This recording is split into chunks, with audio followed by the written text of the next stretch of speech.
espacio. Y pues también voy a saludar a las personas que no están presentes y que por diferentes circunstancias no pueden estar conectados. Pues espero que las cosas vayan bien y que pues todo esté en orden. Bienvenidos entonces a la tercera unidad, lo que significa entonces que ya estamos en el quinto encuentro sincrónico, pero pues obviamente este es el primer encuentro sincrónico de la tercera unidad del curso Perspectivas Pedagógicas y Curriculares 2. Como ven, pues el tiempo ya está corriendo. em, y bueno, ya empezamos a descolgar, lo que quiere decir que ya dentro de poquito estamos hablando ya de cierre de semestre y demás. Em, para dar inicio, pues yo quiero pues hablar de varias cosas. Una es que, por supuesto, no he terminado de calificar los trabajos.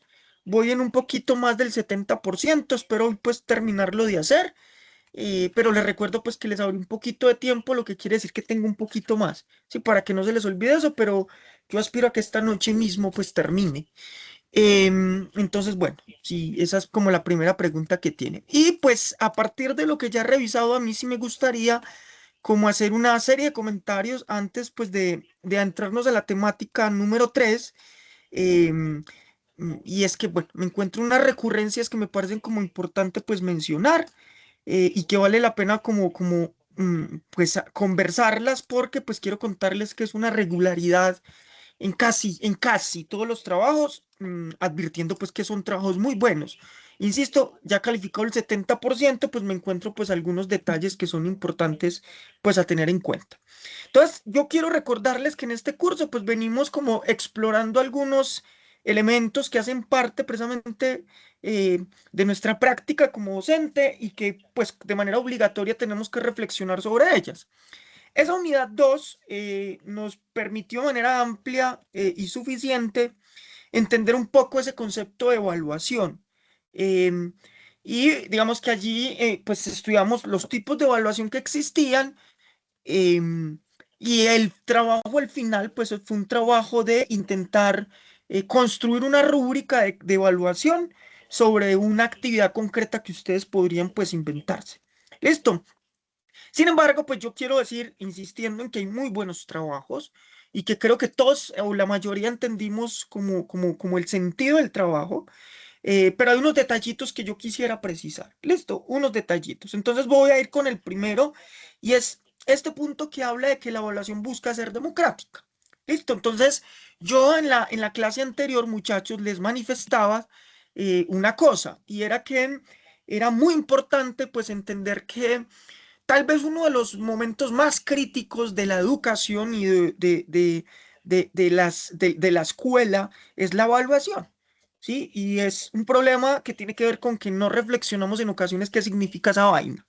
Em, y a veces la dejamos como la última parte del proceso y está desconectada del proceso. Pero digamos que la evaluación por la que estamos propugnando acá es una evaluación em, que pretende ser formativa, pero que pretende también además ser democrática. Y eso quiero pues contrastarlo muy bien. ¿Y por qué pretende ser democrática? Por una razón concreta. Y es la razón, muchachos, que tiene que ver con que tal vez una de las grandes críticas que existe a la evaluación es que la evaluación en ocasiones pues termina siendo el instrumento de poder del profesor, pero adicional a eso, termina siendo como el instrumento más mal comprendido. ¿Listo? ¿Por qué? Porque digamos que los profesores, al utilizarlos como herramienta de poder, lo que terminan haciendo allí es que, claro, como es mi herramienta de poder, pues yo necesito tener control, y el control pues se ejerce a través de muchas técnicas. Una de esas técnicas es miedo, ¿sí? Una de esas técnicas es que si yo lo controlo a usted, yo establezco que sé más que usted y que por lo tanto pues sé más que usted porque pierde mi evaluación, pues de esa manera pues va a tener usted más, voy a tener más control sobre usted. Sin embargo, la evaluación formativa, yo quiero insistir, pues no pretende erradicar eso. Y parte de erradicarla es que pretende ser democrática. Listo. ¿Y qué es ser democráticos? Pues ser democráticos es que, eh, en definitiva, la evaluación no busca ser ni sorpresa, ni busca ser la evaluación que pretende rajar a todos los estudiantes, que creo que es lo que más sucede. Yo quiero contarles que cuando fui coordinador, porque en este momento ya estoy en otro lugar, una de las quejas más recurrentes de los muchachos era: pero mire, yo no entiendo por qué mi profe, voy a ponerlo así, en los trabajos de clase me ponía ejercicios, pero siempre se reservaba los ejercicios más duros para la evaluación.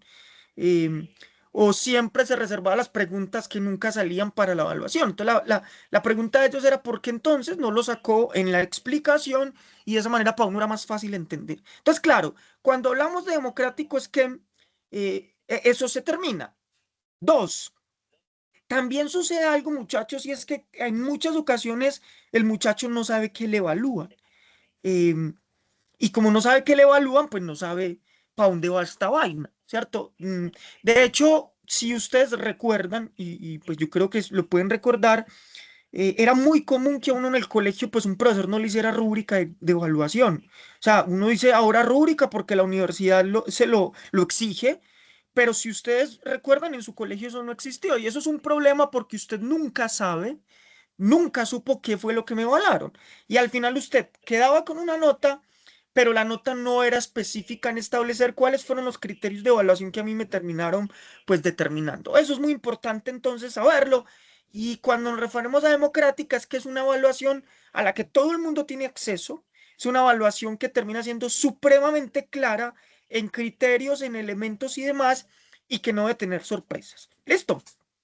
Pero ¿por qué estoy diciendo esto? No los estoy enredando. Es porque en las rúbricas, pues me encontré con un problema que quiero vincular al segundo. Y es que, claro, cuando leo las rúbricas están muy bien ejecutadas, pero uno tiene que pensar en el nivel de desarrollo del muchacho. ¿A qué me refiero con el nivel del desarrollo?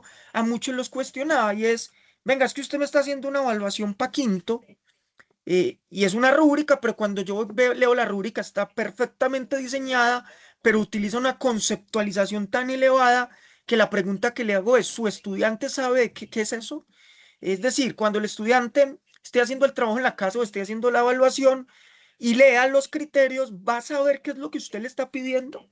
Entonces, ahí, digamos que es como el primer llamado de atención. Y ese primer llamado de atención lo hago por algo que advertí en práctica educativa 5 y que voy a traer acá. Y es que resulta que cuando hablamos de contextualización o de la evaluación debe ser contextualizada, pues yo tengo que propender por los niveles de desarrollo de los estudiantes. Y aquí recuerden sus clases de perspectiva pedagógica curricular 1. Entonces recuerden, por ejemplo, a Vygotsky, recuerden, por ejemplo, a Piaget. Entonces, claro, cuando usted lo recuerda a ellos como teóricos, usted recuerda, por ejemplo, que Vygotsky establecía que existían etapas de desarrollo y que esas etapas de desarrollo pues respondían a unos niveles cognitivos concretos. ¿Por qué digo esto? Porque claro, la pregunta es si yo estoy en tercero y estoy haciendo una evaluación que responde al DBA, que responde a los lineamientos curriculares, explico, pero resulta que cuando diseño la evaluación no respondo al contexto del muchacho, pues la evaluación se va a perder y por eso va a tener las matanzas que tiene. Listo, muchachos, van conmigo hasta acá. Yo no he dicho nada interesante, por supuesto, pero pues ya voy a desplegar lo que quiero desplegar. ¿Van conmigo? Sí, gracias. Gracias por levantarme la manito. Perfecto. Entonces, ¿por qué les digo esto? Entonces, resulta que, claro, yo en práctica educativa 5 insistía en algo y les decía a los muchachos que uno de los grandes problemas en términos de diseño, de planeación, cuando estén diseñando planeación, que me imagino que muchos ya lo hacen, uno de los grandes problemas está en los famosos verbos. Listo. Pero los famosos verbos, pues no son verbos que están aislados. Esa es una primera característica que quiero que entendamos. Y que yo esta semana discutía en mi colegio. Entonces estábamos hablando, revisando unas planeaciones y yo les decía, mire, yo creo que uno como profesor hace algo. Y es que busca la tabla de conceptos de Bloom, ¿cierto? La tabla de verbos de Bloom. Y lo que uno termina haciendo es qué verbo me suena más bonito para ponerlo en mi evaluación. De otra manera, los verbos que utilizaron en muchas de las rúbricas fueron verbos que estoy seguro, en la mayoría de casos, no estoy diciendo en todos, fueron escogidos al azar. Entonces, claro, y voy a decirles porque a mí me pasaba y me sigue pasando porque no he superado esto y esto es una crisis para mí. Entonces, voy a utilizar identificar. Pero más abajo, como ya utilicé identificar, tengo que buscar otro, voy a buscar analizar. Ahora, ¿cuál me invento? Comprender. Y empiezo con una búsqueda de verbos que me suenen bonito, que no sean repetitivos, pero pierdo el sentido del asunto. Listo. ¿Y por qué les digo esto? ¿Por qué perder el sentido del asunto, muchachos? Porque resulta que cuando yo estoy hablando de taxonomías de aprendizaje, pero me voy a volver a Piaget. Recuerden que Piaget decía que habían unos niveles de desarrollo. Entonces le decía a usted, entre esta edad y esta edad, el muchacho cognitivamente alcanza esto. Por lo tanto, no le haga esto. ¿Listo? Entonces, claro, cuando hablo de evaluación contextualizada y democrática, me refiero a esto y es, ¿en qué proceso cognitivo está mi estudiante?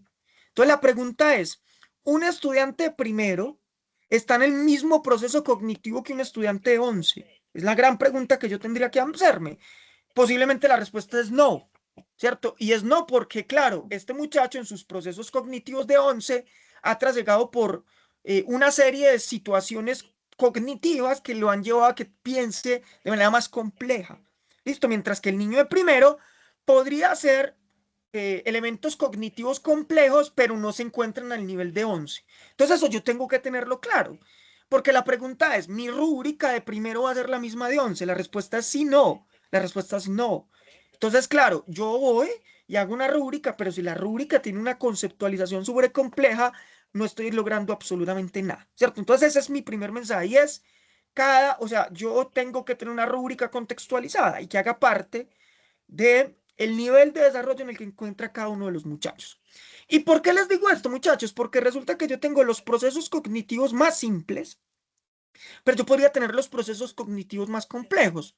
Bloom, que es la taxonomía más famosa, pues hay otras que es la de Marzano, que también es muy famosa y tiene otras complejidades, pero digamos que cuando yo estoy en la escuela utilizo más esta. Listo. Entonces, claro, a usted lo que hace es que utiliza de acuerdo al nivel del proceso cognitivo, pues verbos. Sin embargo, aquí la claridad está, muchachos, en que el nivel más bajo cognitivamente está en el recordar. Listo, en el recordar, que es conocimiento. Entonces resulta que cuando yo me voy a recordar, recordar tiene unos verbos que me sirven. Entonces yo le voy a decir al estudiante que defina. ¿Cierto? Voy a decirle enumere, voy a decirle identifique, voy a decirle escriba o voy a decirle reconozca. Si yo estoy utilizando estos verbos, es que yo le estoy pidiendo este primer nivel de proceso cognitivo. ¿Listo? Ahora bien, la lógica es que se supone que para yo llegar al segundo tengo que haber hecho el primero, para llegar al tercero, pues así sucesivamente. Sin embargo, uno podría decir que yo podría estar evaluando y también haciendo el resto al tiempo, o sea, yo no los fragmento. Entonces, claro, cuando yo voy y miro, cada uno de ellos tiene pues unos verbos, lo que quiere decir entonces que diseñar y juzgar no es lo mismo. O sea, que hay un nivel de desarrollo supremamente diferente. O de otra manera, explicar y definir tiene una distancia del cielo a la tierra que está en un nivel de recordar y de comprender. Aquí ya hay otro nivel de apropiación diferente. ¿Y por qué traigo esto? No los quiero enredar, o sea, yo no estoy enredándolo y no tengo una clase para dar hoy, sino que lo que quiero decir con esto, muchachos, es que, claro, cuando les digo que la evaluación tiene que ser democrática, y cuando les digo que debe ser contextualizada, me refiero a esto y es, pregúntese usted en qué nivel del proceso cognitivo está su actividad y a partir de eso entienda que usted puede pedir unas cosas. Listo. Y que no puedo, inclusive en la definición, utilizar exigencias que no corresponden al nivel de comprensión en el que yo me encuentro ubicado, porque esto inclusive tiene otras lógicas. Y entonces, claro, uno podría hacerse muchas preguntas como, mm, venga, yo cuando llego a mi aula de clase, y esto ya es una pregunta para usted, pilas pues, es, me metieron a cuarto, la pregunta es, yo ya sé en qué nivel cognitivo está mi estudiante. Usted, por supuesto, no tiene herramientas para eso, pero la pregunta es, ¿mi institución tiene herramientas que me permitan saber en qué nivel cognitivo está, sí o no? Esa es una buena pregunta. Sin embargo, uno de manera, eh, por eso es muy importante hacer presaberes, etcétera, etcétera, porque más o menos le permite a uno, pues, ubicarse un poquito. Lo otro que aquí uno también tiene que preguntarse venga, si yo estoy en el nivel de aplicación, ¿qué estrategias de enseñanza-aprendizaje utilizo, por ejemplo, para demostrar? Me vuelvo acá. Entonces, yo estoy en un nivel de aplicación, ¿cierto? Y consiste en usar o transferir lo aprendido en situaciones nuevas o concretas. Es decir, ¿qué acciones, qué actividades, qué evaluaciones le voy a poner yo a mi estudiante para que esté en el nivel de aplicación? Esas son preguntas, supremamente interesantes. Listo. Dos, la básica, y es bueno, ¿y cuál es la estrategia de evaluación que tengo que utilizar para cada uno de los niveles? Y la otra cosa que es importante es cuál es la naturaleza del conocimiento en cada uno de sus niveles. Listo. Todo esto para decir, porque no me puedo detener acá, yo insisto, esto tal vez lo veamos en práctica educativa 5. Tocaron un poquito esto en perspectiva pedagógica curricular uno y 1, no más, pero esto es para decirles que, claro, cuando hago el ejercicio tengo que saber qué es contextualizar. Listo. 3. Antes de continuar con el 3, ¿van conmigo hasta aquí? ¿Hay preguntas, hay dudas o inquietudes o puedo continuar?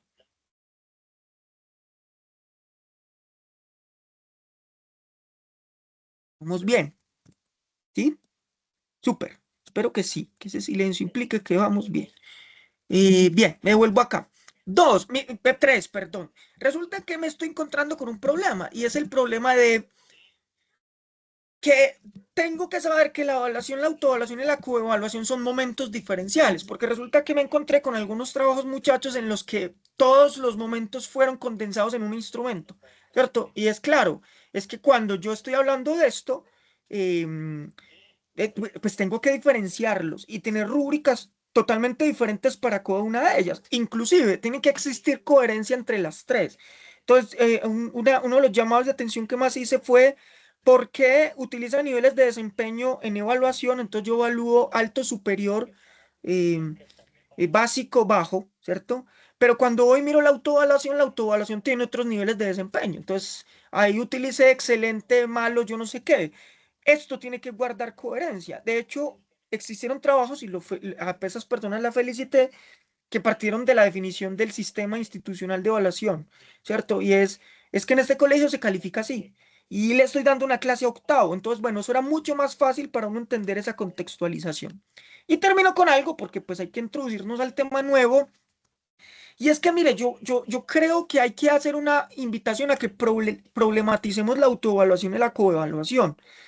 Mm, Porque si se fijan, las instituciones están siendo más conscientes de esto. Por ejemplo, voy a hablarles de mi institución. En mi institución, el 80% de la nota corresponde a proceso de aula, ¿cierto? El proceso que yo hago como profesor. Y resulta que el 20% restante es de autoevaluación. Entonces, claro, la autoevaluación en términos del resultado final, pues tiene significancia. Entonces, claro, casi que cada periodo los profesores hacemos autoevaluación. Sin embargo, quiero contarles algo y es que esto es un dolor de cabeza. ¿Y por qué es un dolor de cabeza? Porque la autoevaluación nos está jugando una mala pasada. ¿En qué sentido? En que el muchacho es tan sabio y tan inteligente que hace cuentas con entre el 80 y el 20. Entonces, claro, posiblemente yo sé que en el 80 lo llevo en tanto. ¿Qué nota necesito yo ponerme para que la nota me quede en tanto? Entonces, claro, ese tipo de reflexiones hace que la autoevaluación se pierda inmediatamente. Entonces, por eso mucho les cuestionaba, pero pues no era un cuestionamiento, esto está mal, es, venga, cómo va a hacer usted para que la respuesta a la autoevaluación no sea una respuesta que implique que el estudiante responda lo que necesita en términos cuantitativos? Eso es un gran reto.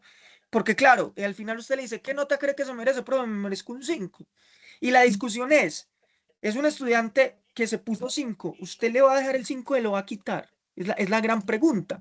En el colegio tenemos claro, voy a hablarles de mi colegio, en mi colegio es los